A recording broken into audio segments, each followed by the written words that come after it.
वो जो अनुभूतियाँ होती है, जैसे इन्होंने बताया अभी कुछ लोगों ने कि मेरे पीछे कोई खड़ा हुआ है, तो यदि सुगंध चीज आ रही है तो समझ लीजिए ठीक है, फिर डरने की कोई आवश्यकता नहीं है। और कोई दुर्गंध अगर आ रही है, तामसी चीज ऐसा लगे आपको अनुष्ठान काल में, कभी कभी ऐसा होता है, तो पीली सरसों अपने पास रखना, और यही अपसर्पण होते भूता बोलकर ही पीली सरसों को छिड़क देना।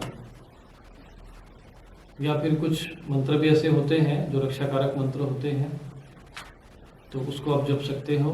और या फिर थोड़ा सा वो ऐसा लगे ना कि ज़्यादा दुर्गंध आ रही है, कभी कभी ऐसा होता है, जब करोगे साधना करोगे तो बहुत अचानक दुर्गंध बढ़ जाती है, तो वो माला बीच में रुकना नहीं, माला पूरी करना, उसके बाद उसको रख के आचमन करके फिर उसको जल को छिड़को, या फिर थोड़ी देर उस माला को वहीं पे रोक दीजिए, और फिर जो आपका रक्षा मंत्र हो या कोई ऐसा जो मंत्र आपके पास हो, जैसे ये साबरी मंत्र आपको बताया है, उसको 2-3 बार आप पढ़ लो बीच में मंत्रों को रोक के, ताकि वो चीज़ें हट जाए।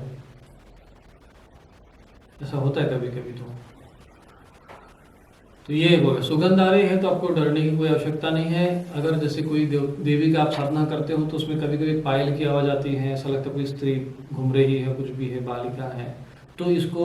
बहुत शुभ मानना चाहिए, और किसी को पूछना नहीं चाहिए, अच्छा तुमने पायल की आवाज़ सुनी थी,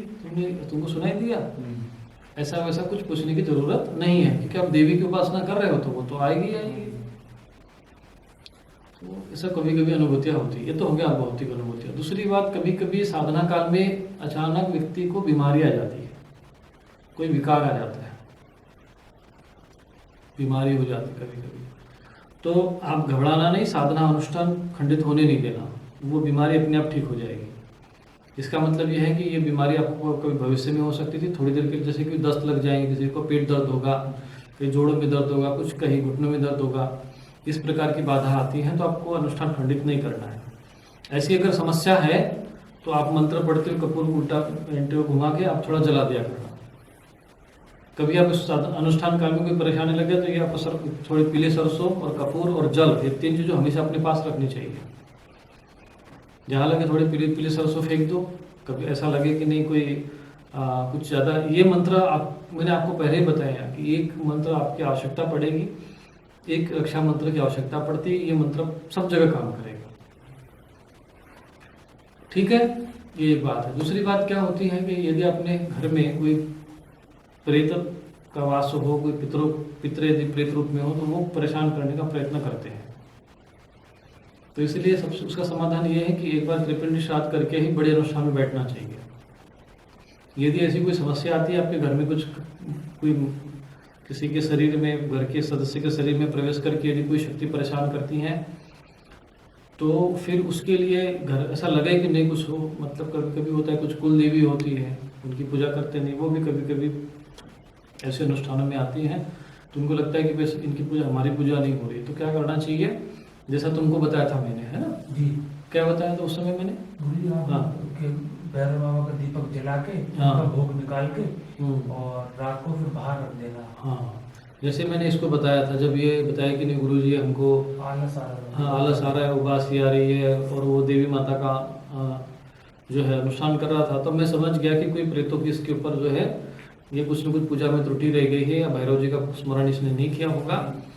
तो इसमें समस्या आ रही है। तो मैंने इसको बता दिया कि भैरव जी के लिए कोई, तो उनका जो गण होता है, जो रक्षक होता है, वो उनका भोग निकाल के रखना चाहिए। तो यदि ऐसी कोई स्थिति महसूस हो तो जब के बाद या जब के जैसे उस रात को थोड़ा बहुत प्रसाद वगैरह कुछ बाहर ऐसा रख के, जैसा आपको लगे कि नहीं, जैसे मिठाई, हलवा है, पूड़ी है, जो भी दही बड़ी वगैरह जो भी चीज़ हो, जैसे जैसे देवता महसूस हो कि नहीं हाँ कोई देवी है, तो देवी के भोग, और भैरव जी तो भैरव जी का भोग, वो बाहर कहीं पर रख देना चाहिए। कभी कभी अनुष्ठान काल में कोई देवी या देवता आपको संकेत देकर कहता है कि मुझे भूख लगी है, मुझे खाने को दो। जैसे बहुत से लोग 10 देवी की उपासना करते हैं, जिसमें काली की उपासना करते, कुछ भी ऐसे करते हैं, या कोई सिया है, कोई इस तरह से आपके आसपास में चिल्लाते हैं, तो समझ लेना चाहिए कि आपको बाहर, घर के बाहर जाकर बलि देनी चाहिए। ठीक है, अनुष्ठान काल में यदि इस प्रकार की ज़्यादा समस्या लगे, घर में कोई आत्मा का प्रभाव हो, तो आप क्या करो कि एक पत्तल में पूड़ी सब्जी 4-5 मतलब जैसे थोड़ी करीबन ज़्यादा अच्छी पूड़ी रखिए, सब्जी, थोड़ा खीर और थोड़ा सा सिंदूर, और ये सारी सामग्री लेके भैरव जी का एक भोग बाहर रख देना चाहिए, घर के बाहर। एकांत में। घर से बाहर, घर के बाहर रख दीजिए या एकांत में कहीं रख दीजिए भैरव जी के नाम। और वहाँ पे जब उसको रखो तो आप जल का घेरा बना दीजिए और भैरव जी के नाम से वहाँ भोग दे दीजिए। यदि कोई देवी आती हैं तो देवी के नाम से, जो आप देवी मांगते हैं तो उनको ही प्रार्थना करिए कि भैया आपके लिए भोग समर्पित कर रहे हैं, ठीक है। नींद में यदि आपको कोई इस तरह से आसुरी शक्ति आती है, परेशान करती है, कुछ भी ऐसा दिक्कत आता है, तो आप उसको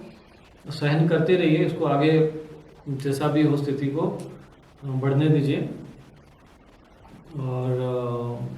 जो ये रक्षा मंत्र उसका प्रयोग करते रहे आप, उससे कोई समस्या नहीं आएगी, वो परीक्षा होती है।